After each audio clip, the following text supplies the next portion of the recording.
Hi ಎಲ್ರಿಗೂ ನಮಸ್ಕಾರ. This is Sushmita ಕೀರ್ತಿ ಪ್ರಸಾದ್. ಇವತ್ತಿನ ವಿಡಿಯೋದಲ್ಲಿ ನಾನು ಮತ್ತೊಂದು ಥರ ಹೇಗೆ ರಾಗಿ ಸರಿ ಮಾಡೋದು ಅಂತ ನೋಡೋಣ ಬನ್ನಿ. So welcome to Sukhi YouTube channel.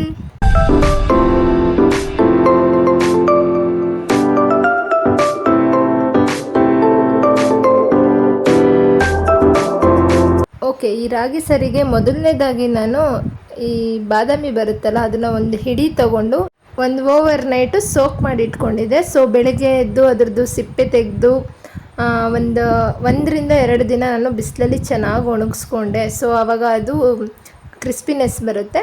ಅದಾದಮೇಲೆ ನಾನು ಈ ಥರ ಅದನ್ನು ಡ್ರೈ ರೋಸ್ಟ್ ಮಾಡ್ತಾಯಿದ್ದೀನಿ. ಇದು ಸಣ್ಣ ಉರಿ ಇಟ್ಕೊಂಡೆ ನೀವು ಫ್ರೈ ಮಾಡಬೇಕಾಗುತ್ತೆ. ಜಾಸ್ತಿ ಏನು ಫ್ರೈ ಮಾಡೋದು ಬೇಡ. ಬಿಸಿಲಲ್ಲಿ ಒಣಗಿಸಿರೋದ್ರಿಂದ ಸ್ವಲ್ಪ ಉಗುರು ಬೆಚ್ಚಗೆ ಅಂತಾರಲ್ಲ ಆ ಥರ ಫ್ರೈ ಮಾಡಿಕೊಂಡು ಅದಕ್ಕೆ ಒಂದು ಇಡಿ ಆಗುವಷ್ಟು ಮತ್ತೆ ನಾನು ಗೋಡಂಬಿನ ಸೇರಿಸ್ಕೊತಾ ಇದ್ದೀನಿ. ಇದಕ್ಕೆ ನೀವು ಬೇರೆ ಡ್ರೈ ಫ್ರೂಟ್ಸ್ನ ಕೂಡ ಆ್ಯಡ್ ಮಾಡ್ಬೋದು, ಬಟ್ ನಾನಿಲ್ಲಿ ಬಾದಾಮಿ ಮತ್ತು ಗೋಡಂಬಿ ಈ ಎರಡನ್ನೇ ಯೂಸ್ ಮಾಡ್ತಾಯಿದ್ದೀನಿ. ಸೊ ಇದೆಲ್ಲ ಆದಮೇಲೆ ನಾನು ಹಸಿರು ಕಾಳನ್ನ ಮೊಳಕೆ ಕಟ್ಬಿಟ್ಟು ಅದನ್ನು ಒಂದು 3ರಿಂದ 4 ಟೇಬಲ್ ಸ್ಪೂನ್ ಆಗೋಷ್ಟು ತೊಗೊಂಡಿದ್ದೀನಿ ಅಷ್ಟೇ. ಈ ಪಾಪುಗೆ ಅದು ಸೆಟ್ ಆಗುತ್ತಾ ಇಲ್ವಾ ಅಂತ ನೋಡೋದಕ್ಕೋಸ್ಕರ ನಾನು ಸ್ವಲ್ಪ ಕ್ವಾಂಟಿಟಿಲಿ ಮಾಡ್ತಾಯಿದ್ದೀನಿ.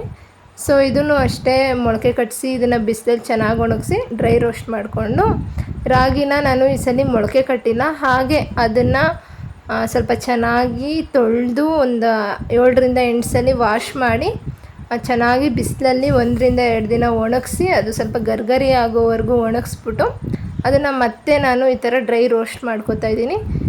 ಯಾವುದೇ ಥರ ಎಣ್ಣೆ ತುಪ್ಪ ಹಾಕ್ಬಿಟ್ಟು ರೋಸ್ಟ್ ಮಾಡೋಕ್ಕೆ ಹೋಗಬೇಡಿ, ಡ್ರೈ ರೋಸ್ಟ್ ಮಾಡ್ಕೊಳ್ಳಿ ಸಾಕು. ಇದನ್ನು ಎಲ್ಲಿವರೆಗೂ ಫ್ರೈ ಮಾಡಬೇಕು ಅಂದರೆ ಸ್ವಲ್ಪ ತಿಂದು ನೋಡಿದ್ರೆ ನೀವು ಬಾಯಲ್ಲೇ ಪೌಡರ್ ಆಗಬೇಕು, ಅಂದರೆ ಸ್ವಲ್ಪ ಕ್ರಿಸ್ಪಿನೆಸ್ ಇರಬೇಕು, ಅಲ್ಲಿವರೆಗೂ ಇದನ್ನು ಡ್ರೈ ರೋಸ್ಟ್ ಮಾಡ್ಕೊಳ್ತಾ ಬನ್ನಿ. ಲಾಸ್ಟ್ ಟೈಮು ನಾನು ರಾಗಿ ಸರಿ ಮಾಡಿದಾಗ ಪಾಪುಗೆ ಅವಾಗ ತಾನೇ 6 ತಿಂಗಳಿಗೆ ಬಿದ್ದಿತ್ತು. ಸೊ ನಾನು ಯಾವುದೇ ರೀತಿ ಕಾಳು ಅದು ಇದು ಯೂಸ್ ಮಾಡಿರಲಿಲ್ಲ.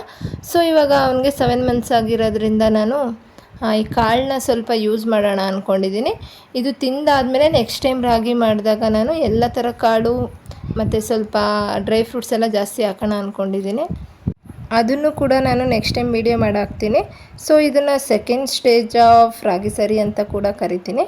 ಓಕೆ, ಇದೆಲ್ಲ ನಾವು ಸಪ್ರೇಟಾಗಿ ಡ್ರೈ ರೋಸ್ಟ್ ಮಾಡ್ಕೊಂಡಾದಮೇಲೆ ಇದಕ್ಕೆ ನಾನು ಒಂದು ಸ್ವಲ್ಪ ಜೀರಿಗೆ ಮತ್ತು 2 ಕಾಳು ಮೆಣಸು ಮತ್ತು ಇಷ್ಟು ಏನಂತಾರೆ ಮೆಂತ್ಯ ಕಾಳು, ಅದ್ರ ಜೊತೆಗೆ ಓಮ್ ಕಾಳು ಕೂಡ ಸ್ವಲ್ಪ ಯೂಸ್ ಮಾಡಿದ್ದೀನಿ. ಜಾಸ್ತಿ ಯೂಸ್ ಮಾಡೋಕ್ಕೆ ಹೋಗಬೇಡಿ, ಹೀಟ್ ಆಗೋಗುತ್ತೆ. ಮೆಂತ್ಯನೂ ಅಷ್ಟೇ ಒಂದು 2 ಕಾಳು ಯೂಸ್ ಮಾಡ್ಕೊಳ್ಳಿ, ಯಾಕೆಂದರೆ ಕಹಿ ಬಂದುಬಿಟ್ರೆ ಮಕ್ಕಳು ಊಟ ಮಾಡಲ್ಲ. ಸೊ ಹಾಗಾಗಿ ಸ್ವಲ್ಪ ಇದರಲ್ಲಿ ಹೀಟು ಕೋಲ್ಡು ಎಲ್ಲ ಬ್ಯಾಲೆನ್ಸ್ ಆಗಲಿ ಅಂದ್ಬಿಟ್ಟು ನಾನು 2 ಮೆಣಸು ಮತ್ತು ಸ್ವಲ್ಪ ಓಮ್ ಕಾಳು ಮತ್ತು ಮೆಂತ್ಯ ಕಾಳು, ಜೀರಿಗೆ ಸ್ವಲ್ಪ ಜಾಸ್ತಿ ಯೂಸ್ ಮಾಡ್ಕೊಂಡಿದ್ದೀನಿ. ಮತ್ತು 2ರಿಂದ 3 ಟೇಬಲ್ ಸ್ಪೂನು ಮೊಳಕೆ ಕಟ್ಟಿರೋ ಹಸಿರು ಕಾಳು, ಮತ್ತು ಅದ್ರ ಜೊತೆಗೆ ಒಂದು ಬೌಲ್ ಆಗೋವಷ್ಟು ರಾಗಿನ ಎಲ್ಲದನ್ನು ಚೆನ್ನಾಗಿ ವಾಶ್ ಮಾಡಿ ಬಿಸಿಲಲ್ಲಿ ಒಣಗಿಸಿ ಡ್ರೈ ರೋಸ್ಟ್ ಮಾಡಿ ಸಪ್ರೇಟಾಗಿ ಇಟ್ಟಿದ್ದೀನಿ. ಡ್ರೈ ಫ್ರೂಟ್ನ ಅಂದರೆ ಬಾದಾಮಿ ಮತ್ತು ಗೋಡಂಬಿನೇ ಸಪ್ರೇಟ್ ರೋಸ್ಟ್ ಮಾಡ್ಕೊಂಡು ಸಪ್ರೇಟ್ ಇಟ್ಕೊಳ್ಳಿ. ಇವಾಗ ಮಿಕ್ಕಿದ್ದೇನೇನಿದೆ ಅದನ್ನು ಮಾತ್ರ ನೀವು ಸಪ್ರೇಟಾಗಿ ಗ್ರೈಂಡ್ ಮಾಡ್ಕೋಬೇಕಾಗುತ್ತೆ. ಡ್ರೈ ಫ್ರೂಟ್ಸ್ನ ಅಂದರೆ ಬಾದಾಮಿ ಗೋಡಂಬಿನ ಇದ್ರ ಜೊತೆಗೆ ಮಿಕ್ಸ್ ಮಾಡಿ ಗ್ರೈಂಡ್ ಮಾಡೋಕ್ಕೆ ಹೋಗಬೇಡಿ. ಮಿಕ್ಕಿದೇನೇನು ಐಟಮ್ಸ್ ಇದೆ ಅದನ್ನು ಮಾತ್ರ ಎಷ್ಟು ಆಗುತ್ತೋ ಅಷ್ಟು ನುಣ್ಣಗೆ ನೀವು ಗ್ರೈಂಡ್ ಮಾಡ್ಕೊಳ್ತಾ ಬನ್ನಿ.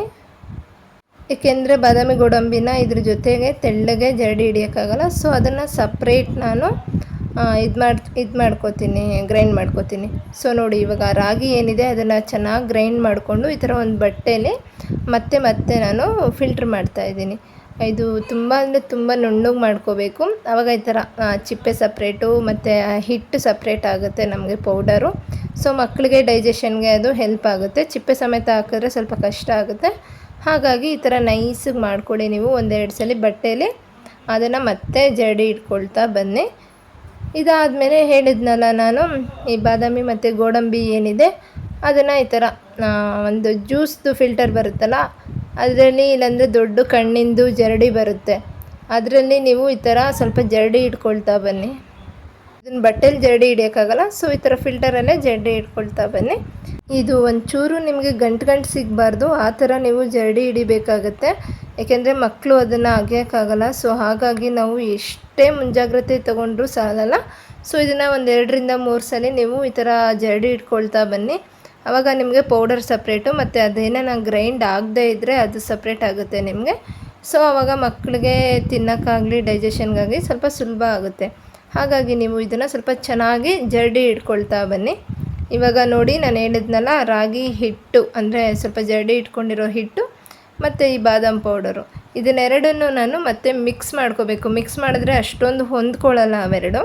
ಹಾಗಾಗಿ ನಾನು ಮೊದಲು ಅರ್ಧ ಆಗೋಷ್ಟು ರಾಗಿ ಹಿಟ್ಟು, ಅದ್ರ ಜೊತೆಗೆ ಈ ಬಾದಾಮ್ ಇದೇನಿದೆ ಪೌಡರು ಅದು ಹಾಕ್ಕೊಂಡು ಮತ್ತು ಅದರ ಮೇಲೆ ಮತ್ತೆ ನಾನು ರಾಗಿ ಹಿಟ್ಟು ಈ ಥರ ಮಾಡಿದ್ರೆ ಅದು ಕ್ಲೀನಾಗಿ ಒಂದಕ್ಕೊಂದು ಹೊಂದ್ಕೊಳ್ಳುತ್ತೆ. ಹಾಗಾಗಿ ಮತ್ತೆ ನಾನು ಇದ್ರ ಜೊತೆಗೆ ಸ್ವಲ್ಪ ಜರಡಿ ಮಾಡ್ಕೊಳ್ತಾ ಬರ್ತೀನಿ. ಆವಾಗ ಅದು ಕ್ಲೀನಾಗಿ ಮಿಕ್ಸ್ ಆಗುತ್ತೆ ಅದರಲ್ಲೇ.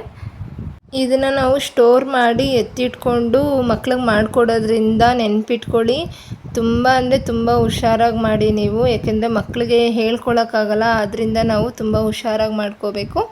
ಚೆನ್ನಾಗಿ ವಾಶ್ ಮಾಡಿ, ಚೆನ್ನಾಗಿ ಒಣಗಿಸಿ, ಮತ್ತು ಒಂಚೂರು ನೀರು ಇಲ್ಲದೆ ಇರೋ ಥರ ಡ್ರೈ ರೋಸ್ಟ್ ಮಾಡಿಕೊಂಡು ಪೌಡರ್ ಮಾಡಿ ಎತ್ತಿಟ್ಕೊಂಡ್ರೆ ನೀವು ಎಷ್ಟು ದಿನ ಬೇಕಾದರೂ ಸ್ಟೋರ್ ಮಾಡಿ ಇಟ್ಕೊಂಡು ಮಕ್ಳಿಗೆ ಕೊಡ್ಬೋದು. ಹಂಗಂದ್ಬಿಟ್ಟು ತುಂಬ ಜಾಸ್ತಿನೂ ಮಾಡಿ ಎತ್ತಿಟ್ಕೊಳಕ್ಕೆ ಹೋಗ್ಬೇಡಿ. ನಾನು ನನ್ನ ಪಾಪುಗೆ ಇದನ್ನು ಒಂದು 15 ಡೇಸಿಂದ 20 ಡೇಸ್ ಆಗೋವರೆಗೂ ಮಾಡಿ ಇಟ್ಕೊಡ್ತೀನಿ. ಅದಾದಮೇಲೆ ಅವನು ಬೆಳೀತಾ ಹೋಗ್ತಾನೆ, ಅವನಿಗೂ ಸ್ವಲ್ಪ ಪ್ರೋಟೀನು ಐರನ್ ಜಾಸ್ತಿ ಬೇಕಾಗುತ್ತೆ. ಅದಕ್ಕೆ ತಕ್ಕಂಗೆ ನಾನು ಬೇರೆ ಏನೇನು ಬೇಕೋ ಅದನ್ನು ಆ್ಯಡ್ ಮಾಡ್ಕೊಳ್ತಾ ಹೋಗ್ತೀನಿ.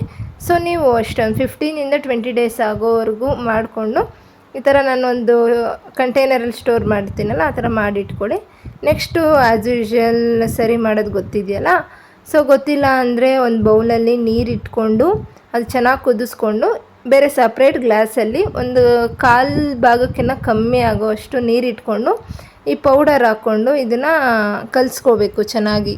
ಮತ್ತು ಕುದೀತಾ ಇರೋ ನೀರಿಗೆ ಸ್ವಲ್ಪ ತುಪ್ಪ ಹಾಕ್ಬಿಟ್ಟು ಈ ಕಲಸಿರ್ತೀವಲ್ಲ ರಾಗಿ ಹಿಟ್ಟು ಅದನ್ನು ಹಾಕ್ಬಿಟ್ಟು ಸ್ವಲ್ಪ ಚೆನ್ನಾಗಿ ಮಿಕ್ಸ್ ಮಾಡ್ಕೊಳ್ತಾ ಬನ್ನಿ. ಲಾಸ್ಟ್ ಟೈಮ್ ತೋರಿಸಿರೋ ಸರಿ ಪುಡಿಗೆ ನಾನು 2ಇಂದ 3 ಸ್ಪೂನ್ಸ್ ಯೂಸ್ ಮಾಡ್ಕೊತಾ ಇದ್ದೆ. ಯಾಕಂದರೆ ಅದು ಸ್ವಲ್ಪ ತೆಳ್ಳಗೆ ಬರ್ತಾಯಿತ್ತು, ಹಾಗಾಗಿ ನಾನು 2ಇಂದ 3 ಸ್ಪೂನ್ಸ್ ಯೂಸ್ ಮಾಡ್ಕೊತಿದ್ದೆ. ಬಟ್ ಇವಾಗ ನಾನು ತೋರಿಸ್ತಿರೋ ಪೌಡರು ನೀವು ಒಂದು ಅರ್ಧದಿಂದ 3/4 ಸ್ಪೂನ್ ತೊಗೊಂಡ್ರೆ ಸಾಕು, ನಿಮಗೆ ತುಂಬಾ ಜಾಸ್ತಿ ಆಗುತ್ತೆ. ಅದು ಒಳ್ಳೆ ಬೆಣ್ಣೆ ಥರ ಬರುತ್ತೆ ನೋಡಿ, ನಾನು ತೋರಿಸ್ತಾ ಇದ್ದೀನಲ್ಲ ಆ ಥರ ಬರುತ್ತೆ.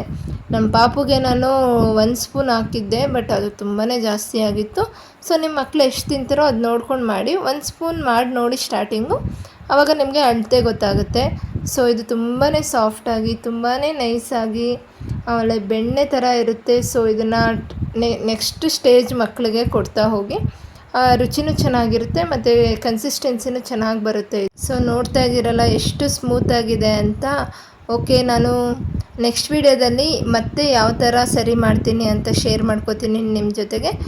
ಐ ಹೋಪ್ ಈ ವಿಡಿಯೋ ನಿಮಗೆ ಇಷ್ಟ ಆಯಿತು ಅಂದ್ಕೋತೀನಿ. ನೆಕ್ಸ್ಟ್ ವಿಡಿಯೋದಲ್ಲಿ ಸಿಗ್ತೀನಿ ನಾನು. ಬಾಯ್ ಬಾಯ್.